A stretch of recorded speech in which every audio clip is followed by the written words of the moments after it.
Hello, my name is Rick Houston, and welcome to the Scene Vault Podcast, your source for all things NASCAR history. Presented by Las Vegas Motor Speedway, America's racing showplace. You think about possibly sponsoring a team, a race team. I said, that way you got the Piedmont name on the car, all the picture uniforms, the hauler. It's on TV and press every week. I snuck over in the garage and turned Weatherly's car. So I poured a pint of vodka in his thermos before the race. He said, hellfire, I'll never do that again. I remember my dad said, well, why not? He said, the son of a bitch won the race. We got to talking, and Rick said, well, why don't you take a radio in the race and go up there at turn 6 and spot for her, she says. So I did. And back then, there wasn't any spotters. I mean, to my knowledge, I was like the very first spotter. The day NASCAR and all of us associated in any way with NASCAR forget its past, that's the day we don't have any future. Danny, you first got interested in racing through your family's association with Piedmont Aviation. How'd that all come about? Well, my dad and my Uncle Joe, they used to be really good friends years and years back with Bill France Sr., then later Bill France Jr., and they went to the races down at Daytona Beach when they ran the beach course, and they went to Atlanta and Darlington, and good friends with Bob Colvin, who used to run Darlington Speedway, and Paul Sawers, who ran Richmond Speedway, and Joe Weatherly became a really good friend of theirs, and of course Curtis Turner and Junior Johnson, Bud Moore, all those guys. So when I was growing up, my dad would always be going to the races, and I was young. Of course, I'd always listen to the races on the radio, on MRN, I guess it was still. And so I remember years ago, my dad kind of sold Bill France Sr., I guess it was his very first airplane. It was a little single-engine Navion. It had a canopy that slid open, and it had 4 seats in it. And I recall one time when I was very young, Bill France Sr. had left that airplane up at Winston-Salem shop because my daddy was over the maintenance shop there and done all the test flying. And he had Bill France Sr.'s airplane there, and he had to take it back to Daytona one Saturday morning. So I was real young. We left very early one Saturday morning, flew all the way to Daytona, and that little airplane, looking back at it, was like paddling a canoe upstream because it wasn't very fast. So I don't know, it took us 4 or 5 hours, whatever it took to get there. And well, maybe 4 hours, but anyway, so we landed there. I remember Bill France Sr. picked us up at the airport, took us to lunch, and we came back to Winston-Salem that afternoon, and we go to Bowman Gray Stadium. Bill France Sr. goes to Bowman Gray Stadium, takes me and my dad with him. We all go through the pits and the concession stands, and he's checking everything out. So that was one of my first memories of it, and then later on. How old would you have been? Oh, gee, probably then, I don't know, 8 years old maybe, something. Mm-hmm. And so later on, like I said, Joe Weatherly was a good friend of them. He had an airplane, too, that my dad had serviced at the shop, and used to fly around with him. I remember going one time to Columbia, South Carolina, one Thursday. Joe Weatherly, he didn't like to fly at night, and he wasn't instrument rated and all. If the weather got bad, so we always wanted my dad to go with him, So it was Joe Weatherly, my dad, myself, Ross Huggins with Huggins Tire, and there's one other driver, I can't remember his name, that used to run out of High Point years ago. And we flew down to Columbia, South Carolina one Thursday night to a dirt track race down there. And I think, let's see, we were supposed to circle around the racetrack, and somebody that Joe Weatherly knew was going to pick us up at the airport because it's a circle. We flew around, and Maurice Petty, I remember he was driving that year with Richard because he had 2 Petty blue Plymouths down there. So we were supposed to circle the racetrack, Columbia, and somebody supposed to see us, and, that was the signal for them to come to the airport and pick us up. We did, went to the airport. Back in those days, no cell phones or anything, and we waited and waited and waited, and finally somebody came. I think they called out there or something, picked us up. We get at the track. It rains the race out, so we come home. Well, the next Thursday night, we go back down there, I guess, for the rain date. And so Weatherly was flying. My dad always flew back because it was night coming back. And so he said, I'm going to make damn sure, they said this time, he said, there's some petty blue Plymouth boy. He made a nosedive for him and just buzzed the racetrack, pulled up about 100 feet above the racetrack, Well, we got to the airport, somebody's there waiting to pick us up. so we got the race, and they got the race, and I remember, I can't remember what Weatherly did, but, Weatherly was he was the clown prince of racing. He always put in jokes on people, and he didn't like the color green, didn't like the number 13, didn't like peanuts in the pits and all. So anyway, I remember after the race, Ned Jarrett drove us back to the airport, and I guess it was his personal car, and we flew home, and then I remember going over to Orange County Speedway one time, a long time ago. It was like a mile dirt track, I believe. And I think Weatherly sat on the pole there. I believe he was driving Bud Moore's Pontiac back then. And the clutch went out, and he didn't finish the race. And of course, he starts drinking and gets a pretty good buzz after the race. And I remember Fireball Roberts was there. And Firestone and Goodyear both, I think, had a little truck in the pits. And I remember as a kid, I was standing on top of the Firestone truck beside Fireball Roberts and watching that race. So, when I was a young kid. So that's, good memories. And I remember one year we went to Darlington, and we flew down to Darlington. There was a little old grass field, Branham's field over not far from Darlington, off of what used to be Turn 2.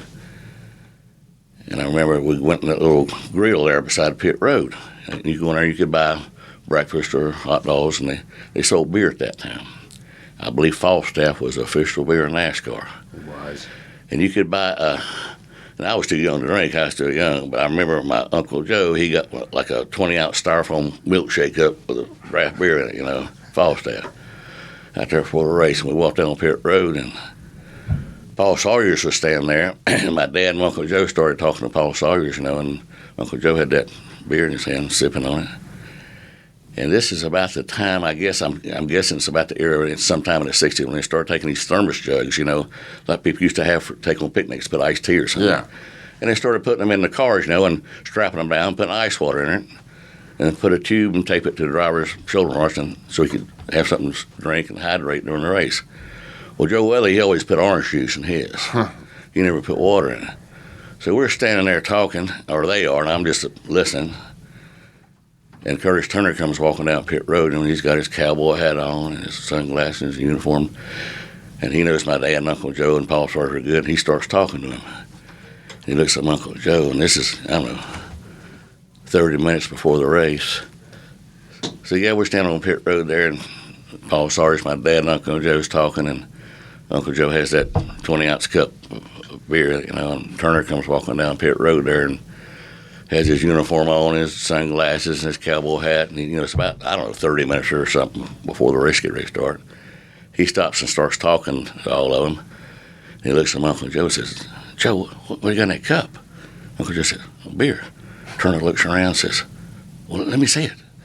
So Uncle Joe hands it to him. He takes that whole 20-ounce cup. My Uncle Joe had maybe one sip out of it, and he chugs that whole 20-ounce beer right there, right before the race, And so about the time, like I said, it's about the time they started putting the thermos jugs in the car, I guess, and strapping them down, putting ice water in so the drivers could hydrate and have something to drink during the race. And Joe Weatherly always put orange juice in his, is what they told me.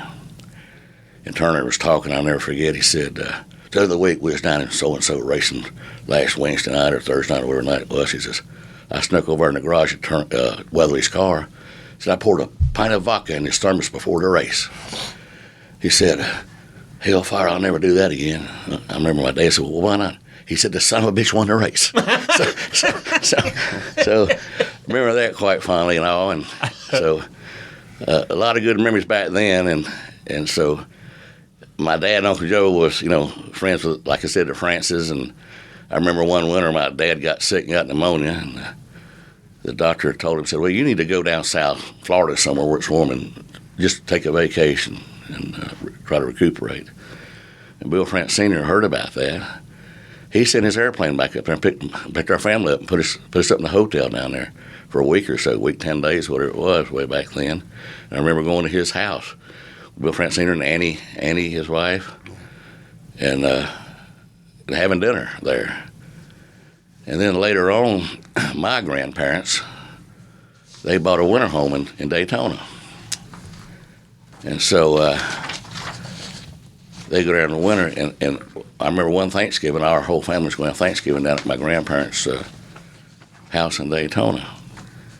So most of my aunts and uncles and all of them were already down there, and so my dad flew myself, my grandmother, my older sister, and my brother down there. We flew down to Daytona, and we landed at Daytona Airport, and Bill France picks us up there at the airport. If my memory serves me correctly, it comes up in like a 1959 Pontiac Bonneville four-door, you know.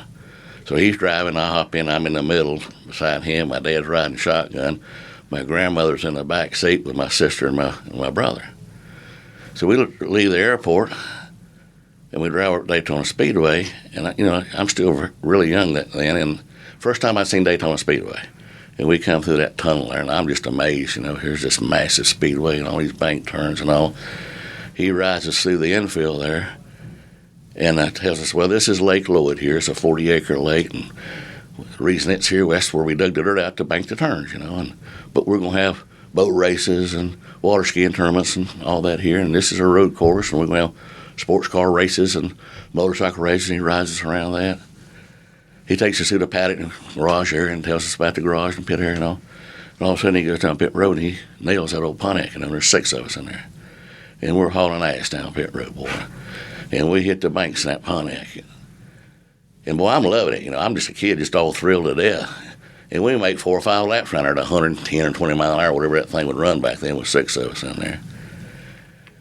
And we get done, and he takes us over to my grandmother's house and lets us out. And like I said, we were there for Thanksgiving. All my aunts and uncles and cousins were there. And, of course, they hear us about we're going around the racetrack. And they asked my grandma, I said, Grandma, what do you think about riding around that racetrack at 120 mile an hour? My grandma says, oh, that's fun going up and down those hills, talking about the main turns, So that was kind of a introduction, I guess, to NASCAR with the Francis all the years. And so then later on, I went to the Army, got drafted, went in the Army, spent a year in Vietnam.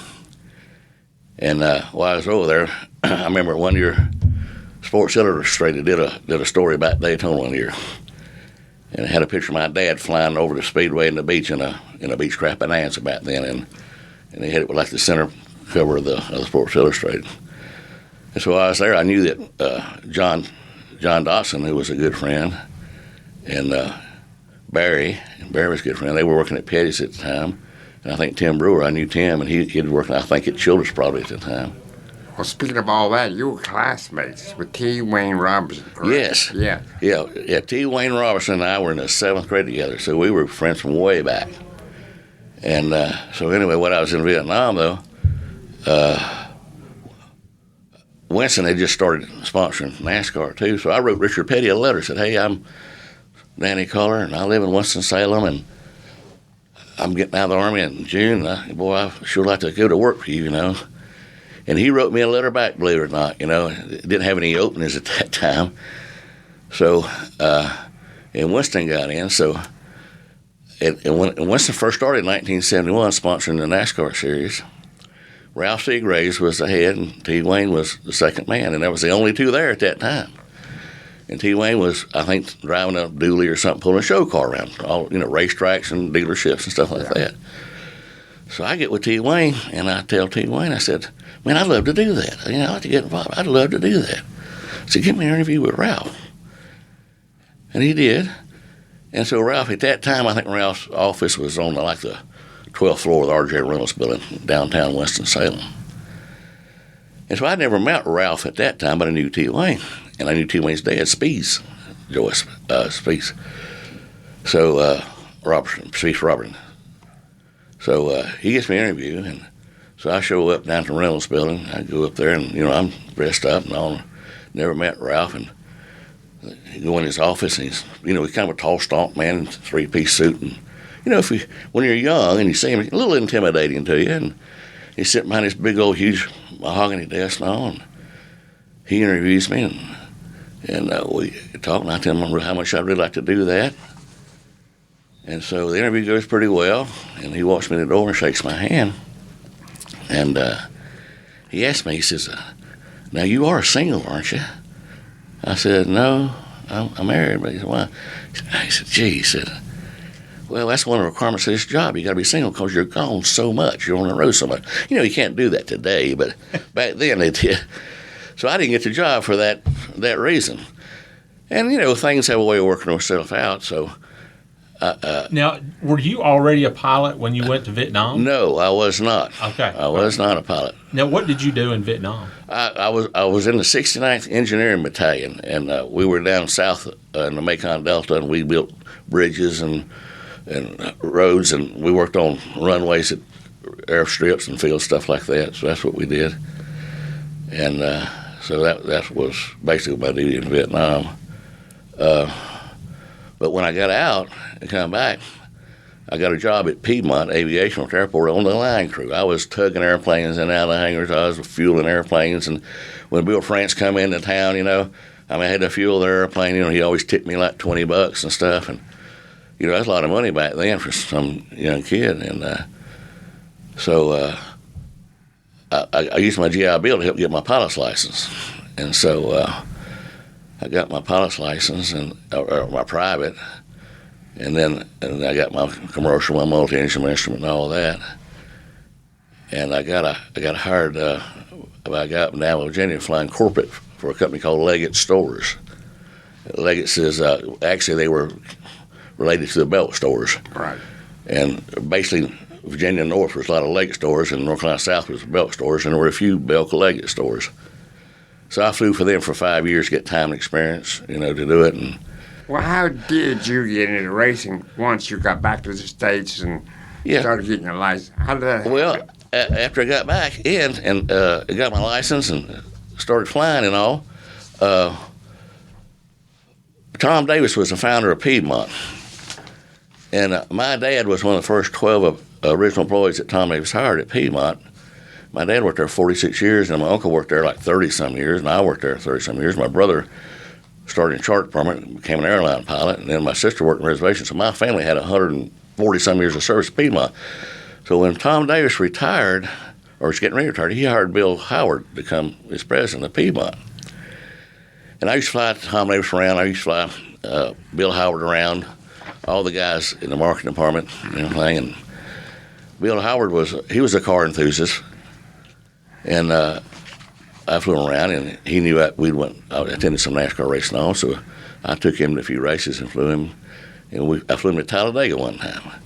And I introduced him to Bud Moore and Junior Johnson and Richard Childress and Carol Yarborough and Bill France Sr. and Bill France Jr. at the time. And so Bill France Sr. invited us to dinner that evening. Some lake we went to over near Birmingham. It was having like a fish fry, I believe it was. We went over there that evening, my dad and myself and Bill France Sr. and Bill France Jr. was there. And I remember they had picnic tables out here beside this lake where they had this fish fry, and we were eating, we were talking, and Bill Howard told Bill France Sr. I said, well, you know, we like this sport. I think we want to get involved. You know, maybe sponsor a race or something. So I'm excited. I think this is great. I always wanted, you know, the company to get involved. You know, at that time, there was no airline that ever sponsored a race car because they didn't want to say the Delta car or the Piedmont car, whatever, crashed in turn 2 or something. They didn't want that to be the headlines in the paper. So anyway, we get home, and Bill Howard calls me up to his office, and we talk about things. He's asking me questions about this and that, and I think we maybe took him to Rockingham or Charlotte, too, for a race. And he had met Mark Martin at the racetrack one time, introduced him, and I think he met Mark Martin's mother. I think she was divorced at the time. I think he kind of took a liking to her because he was single, too.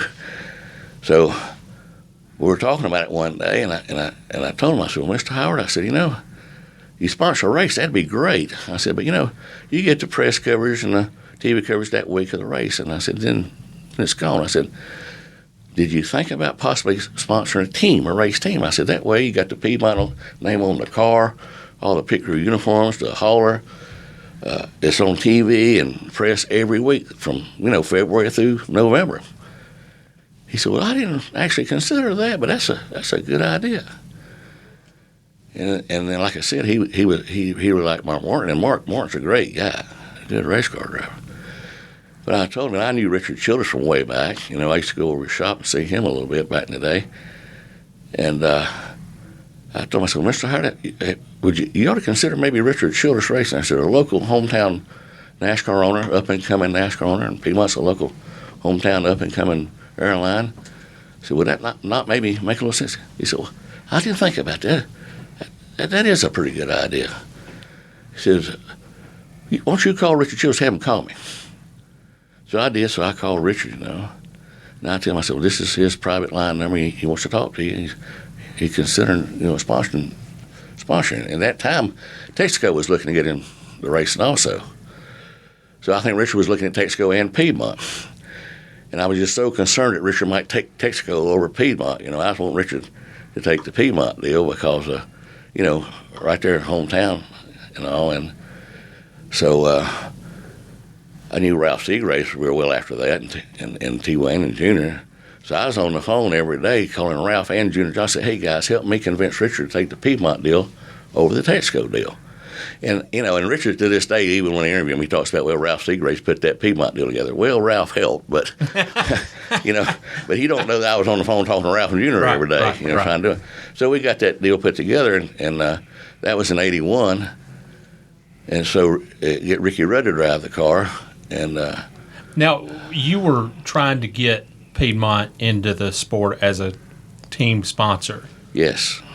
Were you hoping to get something out of it, a commission, or were you just wanting to fly in racing? No, see, I was at that time I was working at Piedmont in the aircraft sales department. We were the distributor for Beechcraft brand airplanes, and I had sold a lot of airplanes to different drivers and team owners then. I was just starting to sell a lot of them at that time. And of course, I was wanting to kind of work with a team either in the PR aspect or with a crew in some capacity if I could. I just wanted to go to a racetrack at that time, and put on a pit crew Piedmont uniform, So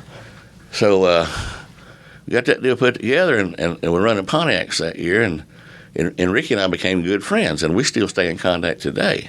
And Kirk Shumerdine was a crew chief then, and then Will Lynn started there. I think Will came from Tennessee. He had been working over there in Tennessee, and had a bunch of Anderson Webb Trucking Company was a co-sponsor on it, and Bill Anderson was there, and he provided a tractor to pull the hauler and all, and so I think we had a Pontiacs that year, and I think we sat on the pole the first 3 races that year. I think Daytona, Atlanta, and Rockingham in that Pontiac. We didn't win a race that year at all.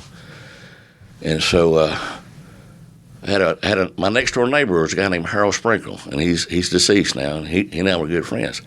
His brother was Walt Sprinkle, and Walt lived on the south side of town. I don't know if you remember Walt Sprinkle or not, but Walt was a liaison between Chevrolet and the NASCAR Chevy teams, and he lived in Weston, and he spent most of his time at Junior Johnson because he worked for Chevrolet, and he made sure Junior or whatever race team got the parts they needed for the race team.